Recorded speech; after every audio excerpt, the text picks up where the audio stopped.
Nighttime on Still Waters. This is NB 506812, narrowcasting into the night from somewhere on Britain's waterways.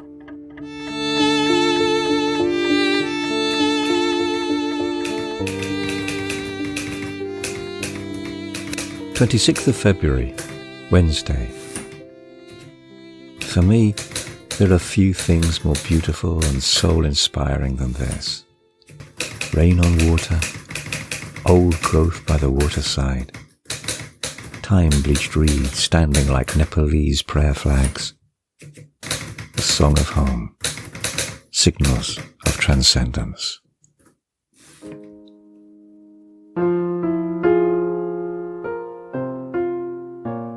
Mist folds and wraps itself along the towpath and sheep pastures, shrouding trees in a soft darkness that tastes of snowflakes caught on mittens and smells of mystery. A very new moon has already dipped below the skyline, and even Venus looks smudged and diffused, as if a careless sleeve has brushed across a pastel-coloured sketch. The scent of wood smoke hangs in the still, owl-soft air. This is the narrowboat Erica, narrowcasting into the darkness of a misty March night, to you, wherever you are. Oh, I'm so pleased that you could make it tonight. It's a lovely night to be out in, but there's an edge of cool to it too, and the temperature is set to fall even lower. So come inside. The coals are glowing cherry red in the stove, the kettle is singing on the hob, the biscuit barrel is on the side. So let's go inside and welcome aboard.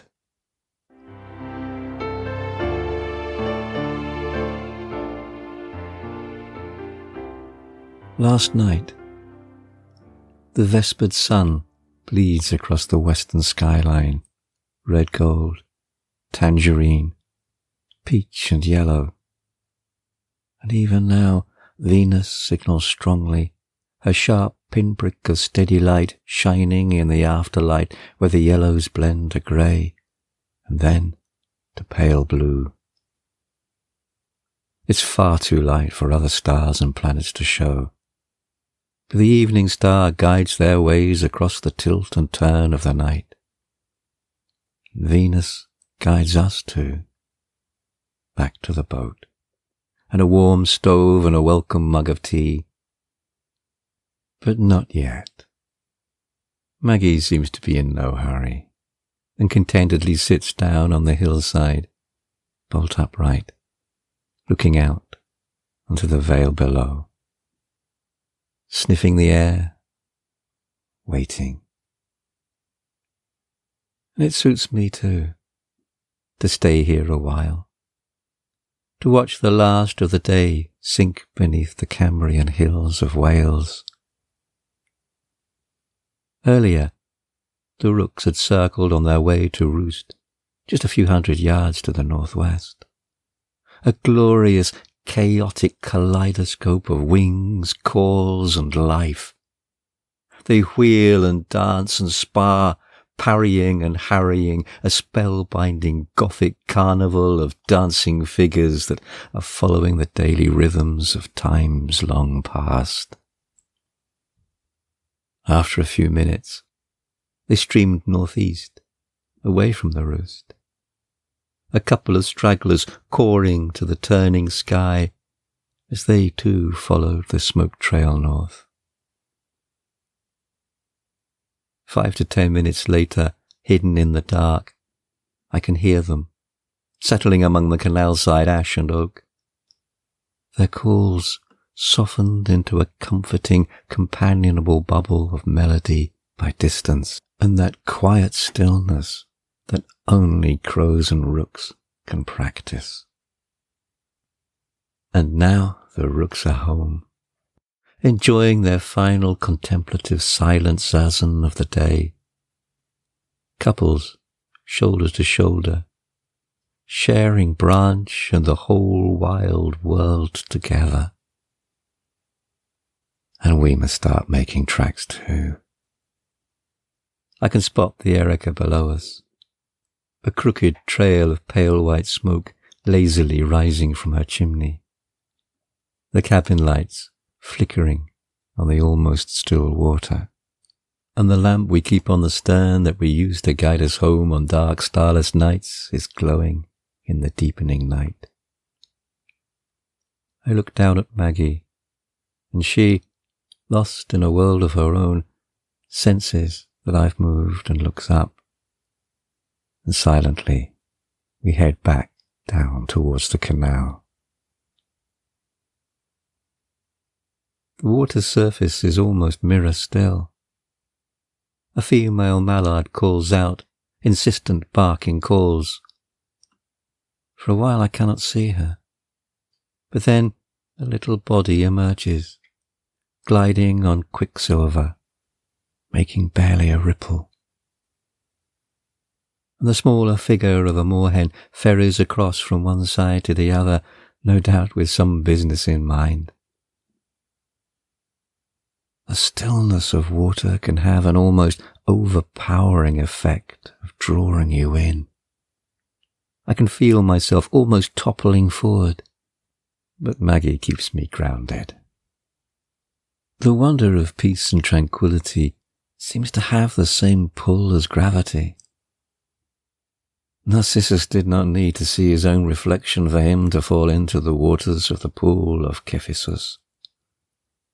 Still waters speak deeply to us and have a power all of their own. And suddenly, in the centre, the water churns and erupts. Concentric circles spread silently out across the glassy surface. Perhaps a carp or some other large fish twisting and somersaulting invisible in its unseen world beneath the surface. 2 drake mallards arrow through the gathering darkness a few feet above my head. And for a few brief seconds they are caught, silhouetted against the last embers of crimson lake and orange blush, the ochres and burnished bronze of the western sky. They cut round, 270 degrees, clearing the Alder, heading back down the canal. In perfect synchrony their wing beats cease, and they glide downwards, descending towards the water. And then they are swallowed into the deep pools of indigo night shadow. I wait for the splash as they touch down, the ruffle of disturbed water that tells me that they have landed. But it never comes. Perhaps other corners, other lines of sedge and reed, other stretches of this mirror-bright strip of water calls to them more compellingly.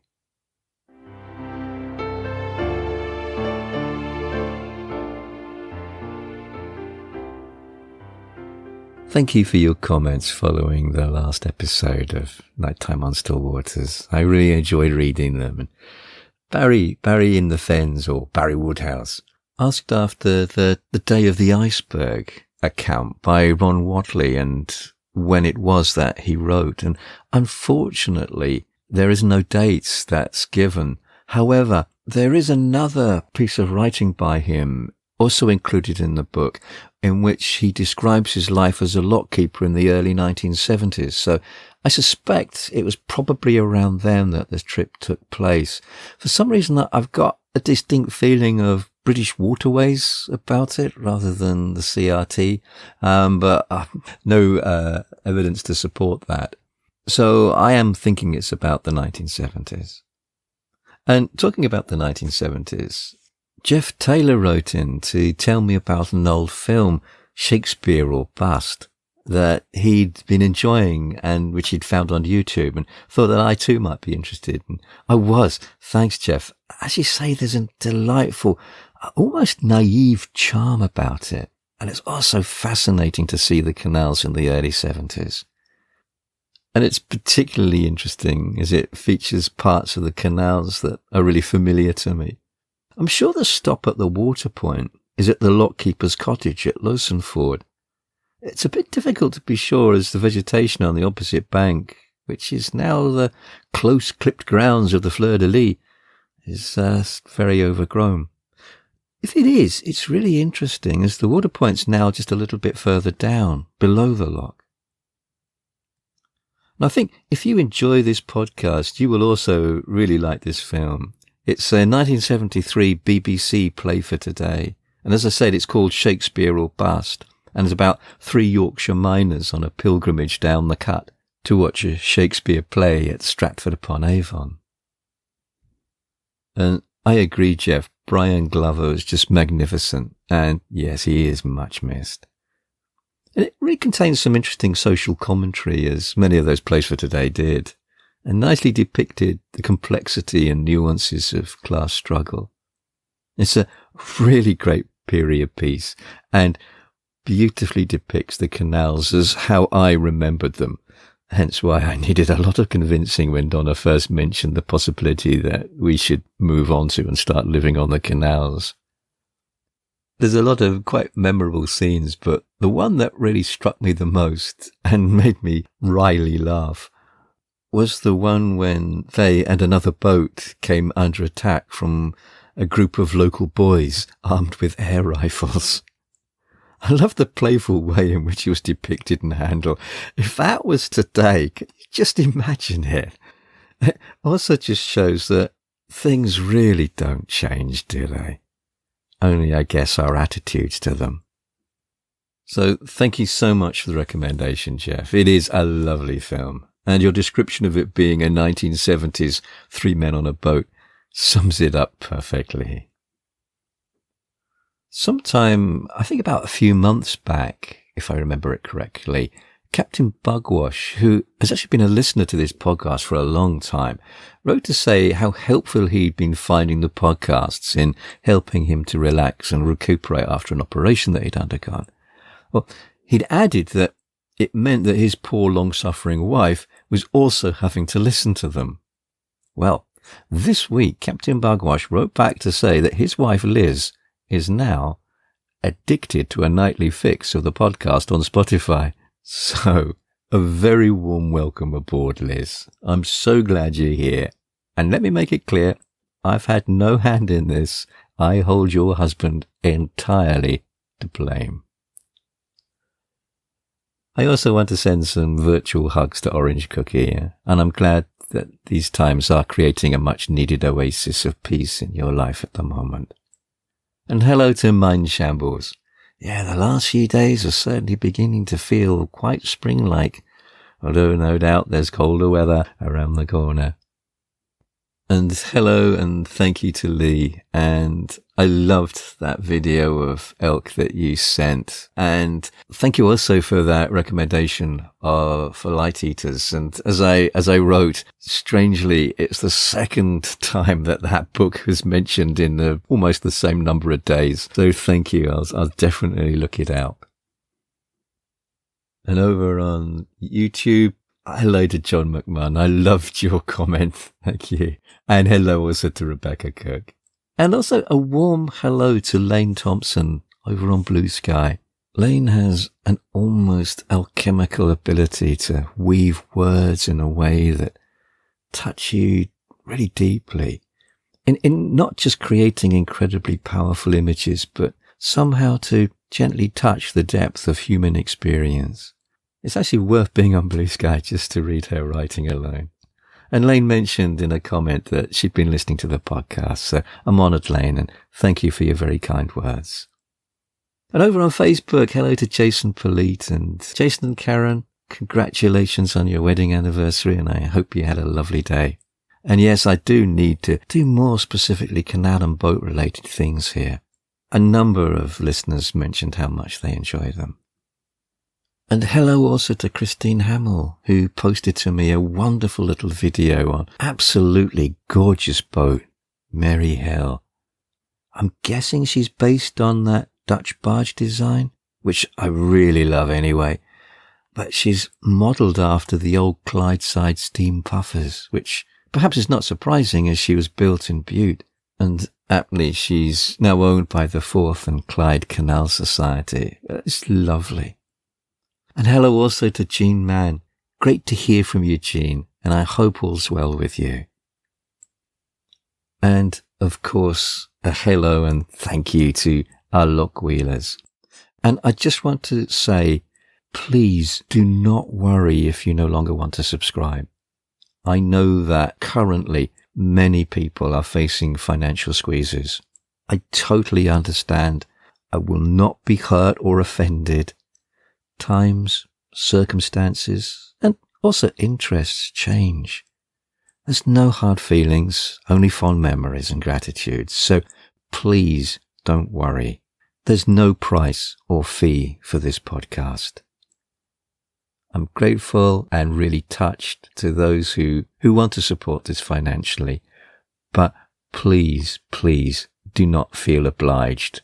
And if, as I know many people are feeling at the moment, financially stressed, for want of a better word, then please, I will not, be assured I will not be offended. I will not be hurt if you decide that you can no longer subscribe. So thank you again, though, to all of the Lockwheelers. They are Kevin B., Fleur and David McLaughlin, Lois Raphael, Tanya Yorgay, Andrea Hansen, Chris Hines, David Dirham, Chris and Anne on the narrowboat The Land of Green Ginger, Captain Arlo, Rebecca Russell, Alison on the narrowboat Mucker, Derek and Pauline on Silver Fox, Anna V, Orange Cookie, Mary Keane, Tony Rutherford, Arabella Holtzapfel, Rory with MJ and Kayla, the narrowboat Precious Jet, Linda Reynolds Birkins, Richard Noble, Carol Ferguson, Tracy Thomas, Mark and Tricia Stowe, and Madeline Smith. Thank you.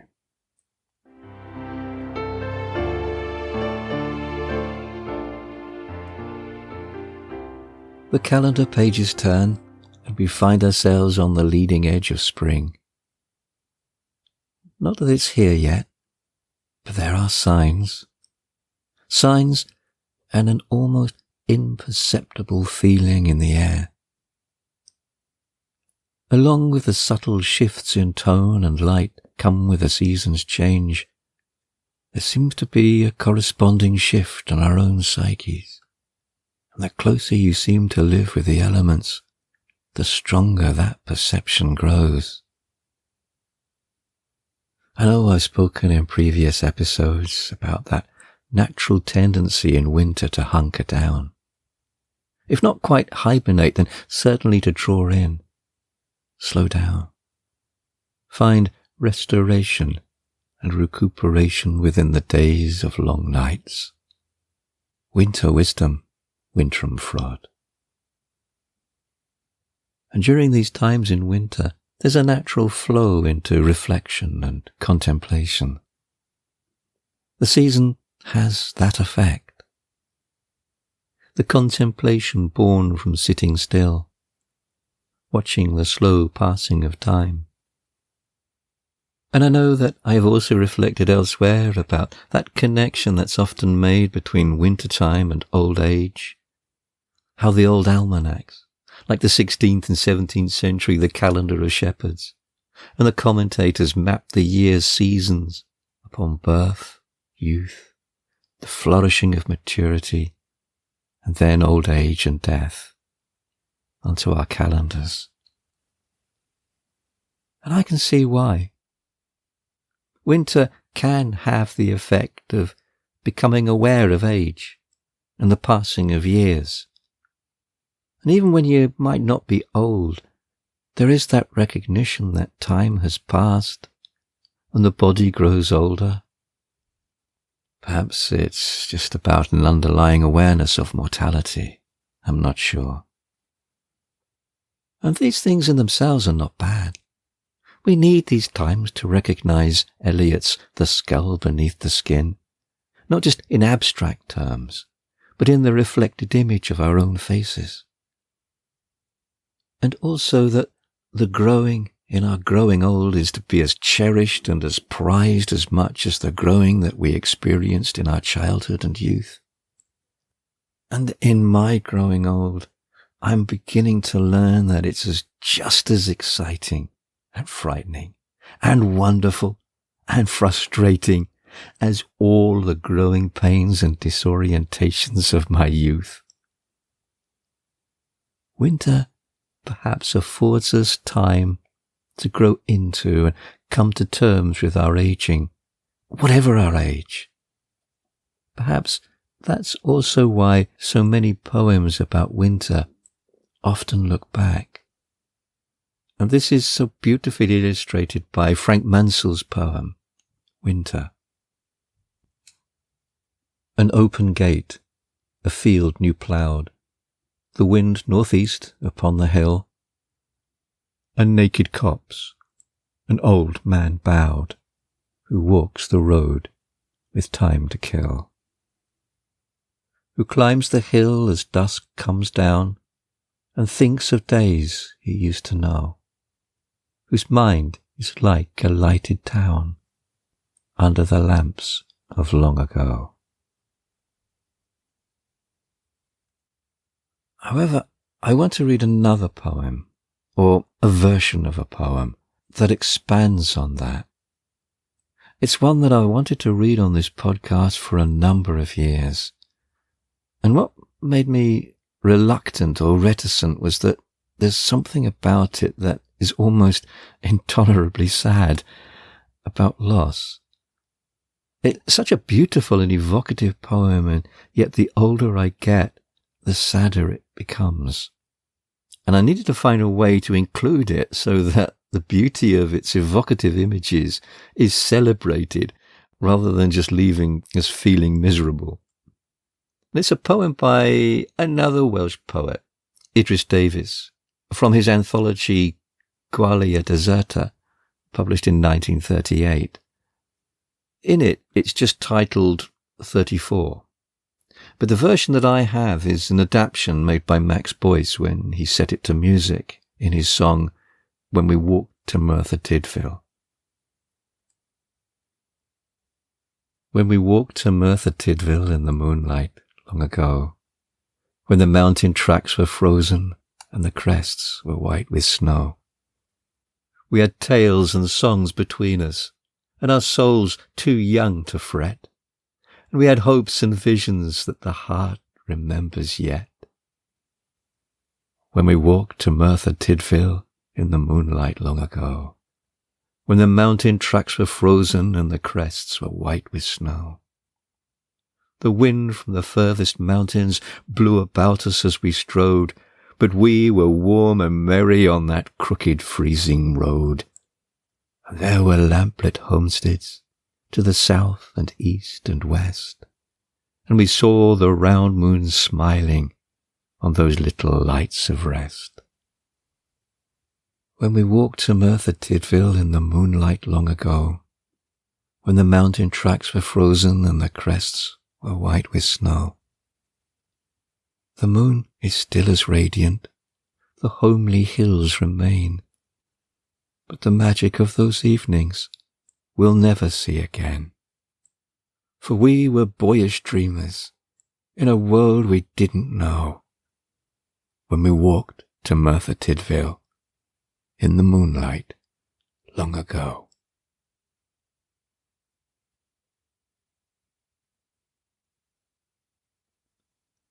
I haven't been able to find a copy of Gwalia Deserta, so I haven't seen the original. Nevertheless, I find that even this version compelling and beautiful in the way these words play with the associations of a wintry scene, memory, age, and the contemplation of loss. It strikes me as a poem, or at least the train of thought that is expressed within it, that it could only have come from reflection during the long nights of winter. but the seasons turn. And with that turning comes the shift in tone and light, and we become aware of different stirrings, different patterns of thought, emerging as winter slowly transforms into spring. Listen carefully. Watch closely to the landscape and to your spirit, and you will notice a sea change is occurring. The sap moving up when it previously moved down. The swing of the sun from south to north. And writing in 1833, William Howitt gauges this quickening of the pulse well in his Book of the Seasons, when he writes, "March is a rude and sometimes boisterous month, possessing many characteristics of winter, yet awakening sensations perhaps more delicious than the following spring months. For it gives us the first announcements and taste of spring. What can equal the delight of our hearts at the very first glimpse of spring, the first springing of buds and green herbs? It is like a new life infused into our bosoms, a spirit of tenderness, a burst of freshness, and luxury of feeling possesses us. And let 50 springs have broken upon us, but this joy, unlike many joys of time, it's not an atom impaired. Are we not young? Are we not boys? Do we not break by the power of awakened thoughts into all the rapturous scenes of all our happier years? There is something in the freshness of the soil, in the mossy bank, the balmy air, the voices of birds, the early and delicious flowers that we have seen and felt only in childhood and spring."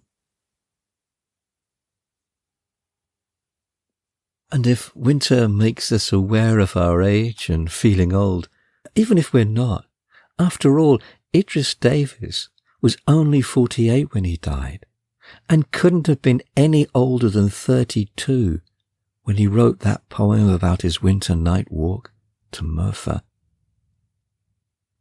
Spring reminds us of our youth, but it does more than that.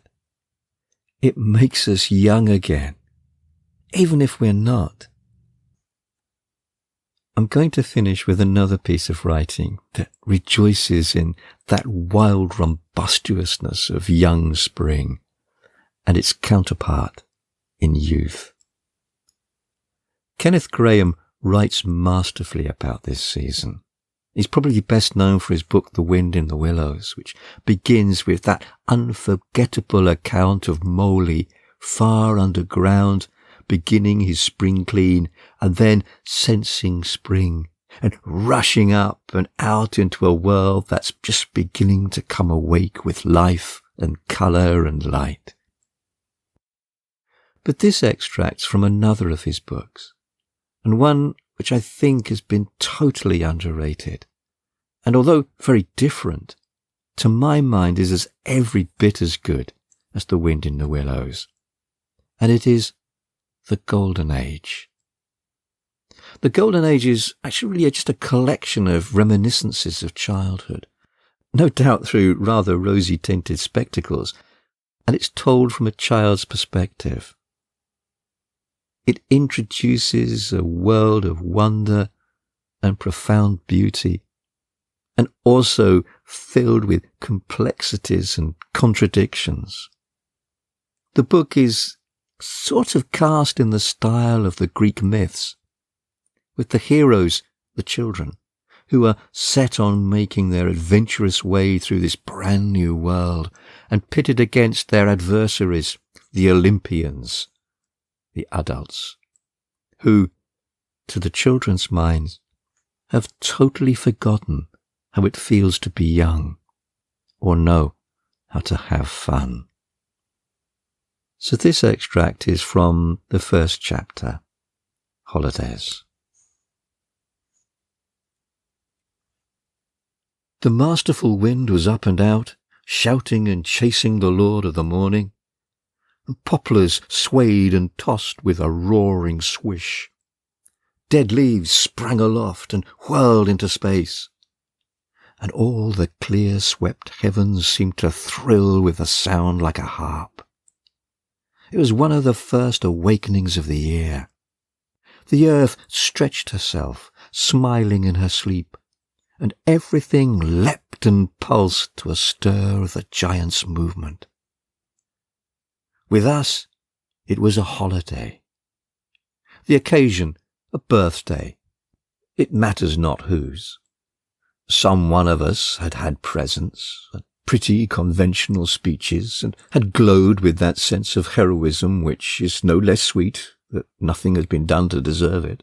But the holiday was for all. The rapture of awakening. Nature for all. The various outdoor joys of puddles and sun and hedge-breaking for all. Colt-like, I ran through the meadows, frisking happy heels in the face of nature, laughing responsive. Above, the sky was the bluest of blue. Wide pools left by the winter's floods flashed a colour back, true and brilliant, and the soft air thrilled with a germinating touch that seems to kindle something in my own small person, as well as in the rash of primrose already lurking in sheltered haunts. Out into the brimming sun-bathed world I sped, free of lessons, free of discipline and correction, for one day at least. My legs ran of themselves, and though I heard my name called, faint and shrill behind, there was no stopping for me.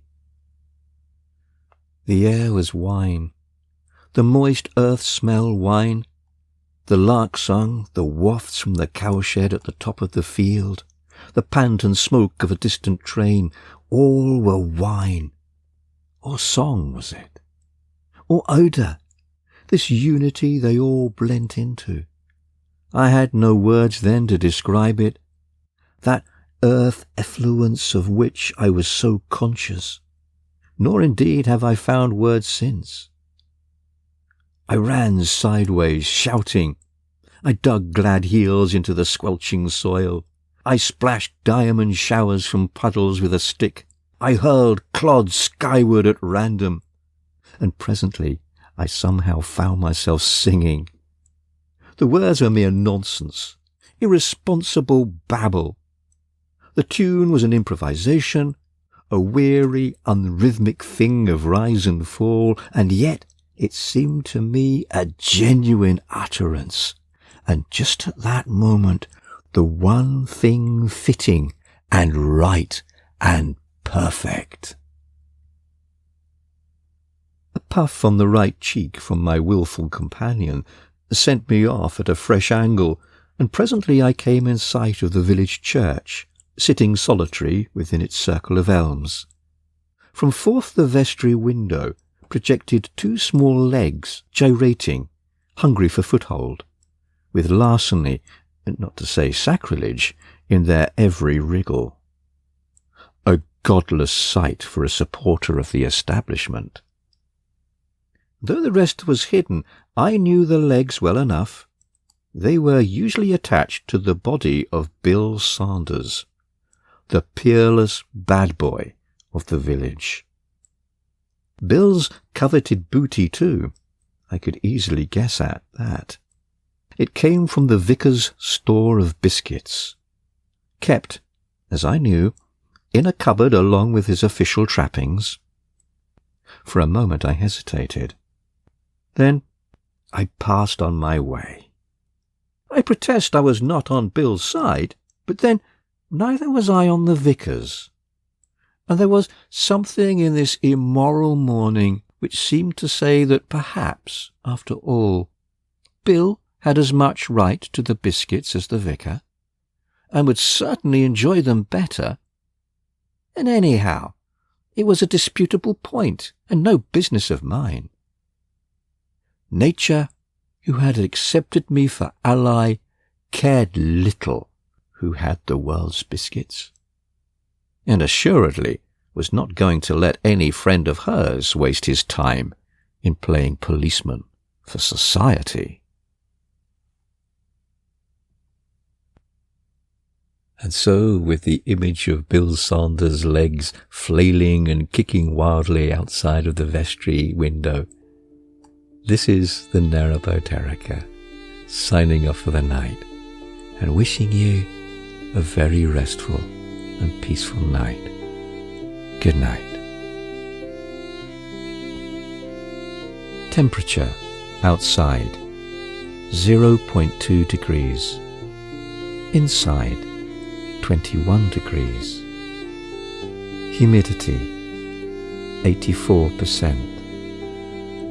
Dew point -1 degrees. Wind direction southwest. Wind strength 1 miles per hour. Barometric pressure 1036.2 rising. Cloud cover mist. Cloud ceiling none. Precipitation nil. Moon phase 5.1%. Waxing crescent. Day length 10 hours 54 minutes. Sunset 17:47. Sky casting 6:50.